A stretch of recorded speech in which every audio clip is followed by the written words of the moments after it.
If you love me. I love my wife above all else. I have loved her since the moment I first laid eyes on her. I would do anything for her, and that has never changed after all these years. We first met in college. We were both theater majors, and it was day one of acting one class that our eyes met for the first time. She had chocolate brown eyes that were complemented by her dark brown curls. We stared at each other constantly that first day, and when we were partnered together, we knew that it was fate. "My name is Margaret," she said to me as soon as I walked up to her after class. I took her by the hand and kissed it. "Henry," I responded.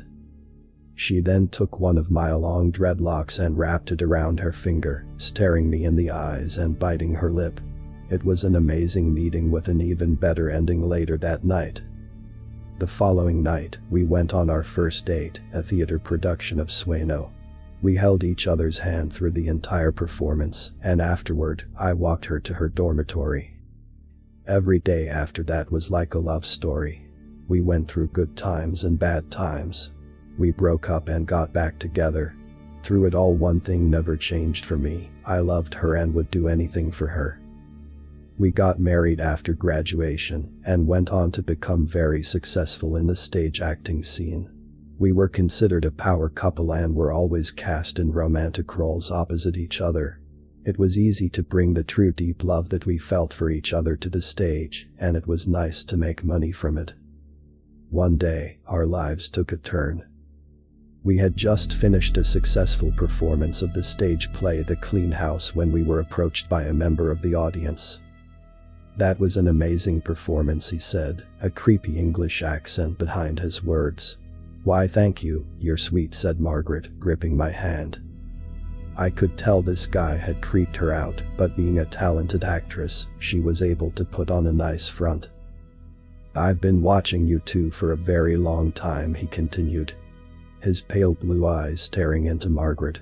"I am very much a fan of your work. Every performance is riveting, and I can tell that you put true passion into your exchanges. You two must truly love each other." "We do," I said, stepping slightly in front of Margaret. "We love each other very much. I would do anything for her." I looked at her, and she gave me that beautiful smile of hers. "That warms my heart to hear," he said as he put his arms behind his back and looked up into the night sky. True love is a valuable gift that is often taken for granted. If you're not careful, you can easily lose it forever, and it can never be replaced, no matter how hard you try. He then looked at me, and I could see just how disturbing his pale blue eyes were. "Hold on to that gift. Cherish it forever." He began to walk away before I asked the question that had been bothering me since we met. "Who are you?" I yelled. He stopped and turned his head. "Your biggest fan," he answered. He then walked away. Margaret and I looked at each other, baffled at what had just taken place. Later that night, we were sitting on our couch watching a movie when suddenly there was a knock at the door. "I wonder who that could be," said Margaret as she got up to see who it was. She looked at the peephole and froze in place before taking a single step back and opening the door. Standing just outside the door was the same man we had talked to earlier that night. He stood there with his arms behind him, his pale blue eyes shining like the moon. "Honey," I said, standing up from the couch to join Margaret at the door. "Please, come in," Margaret said to the man, to my shock.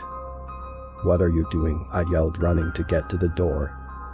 The man stepped inside before I got there and began to stroke her face. When I finally got to them, I threw my fist and connected with his face, knocking him back outside. I quickly slammed the door and locked it. I turned to Margaret, who was in some sort of a trance. I tried to snap her out of it. "Margaret," I yelled, shaking her. "Margaret, wake up."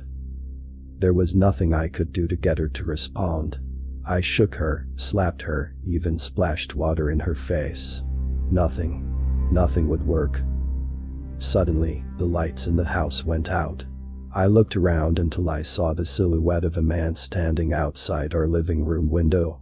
I blinked and it was gone. I began to panic and ran to the gun safe in our bedroom. Despite being theater nerds, we were very well trained in self-defense and firearms. We could each hold our own if our lives were in danger, and if there was ever a time to put that training to use, it was now.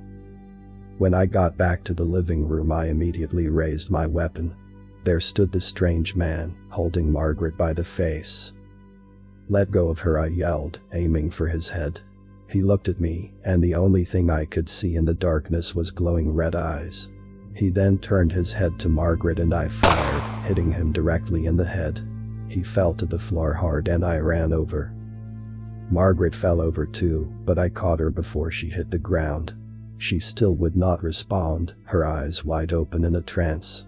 I looked over to the man, but he was gone. I gently laid her on the floor and stood up quickly, readying my weapon once again. Suddenly, I felt a strong, tight grip on the back of my neck, and I was then thrown across the room, hitting the wall. I groaned in pain as I grabbed my gun and slowly stood to my feet, shaking as I raised my weapon again. Again he had a hold of Margaret, but this time he pulled her head close to his. I felt my heart race and my blood boil as he put her lips to his glowing red eyes staring right at me. "No," I screamed as I ran towards them. He then pushed her to the side and opened his arms to me, as if inviting me to fire on him again. I obliged and fired 5 rounds into him, but all he did was allow them to connect as he laughed. I ran up to him, but he grabbed me by the throat before I could do anything. He pulled me close to his face, and I could see every horrifying feature. Not only did he have demon-like eyes, but his face was covered in disgusting pulsating veins. In his mouth were 2 sharp fangs and a long slimy tongue, which rubbed against my face, as if tasting me before taking his first bite. I lifted my gun to the arm that had a hold of me and fired twice. He growled in pain as he released me, and I connected the butt of my gun to his face repeatedly. He fell to the floor and I mounted him, smashing his face more and more, harder and faster. I could feel the blood gush and spray all over as the bones in his skull crack and collapse. By the time I was done, there was nothing but smashed bone, brains, and blood.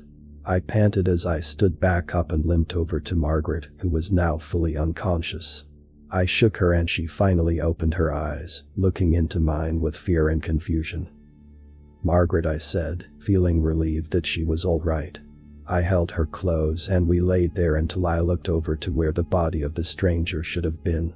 He was gone and panic arose once again, and we both stood up quickly. I turned to face Margaret and screamed when I saw him standing behind her, still in the process of regenerating his face. Before I had a chance to react, he sunk his fangs deep into Margaret's neck.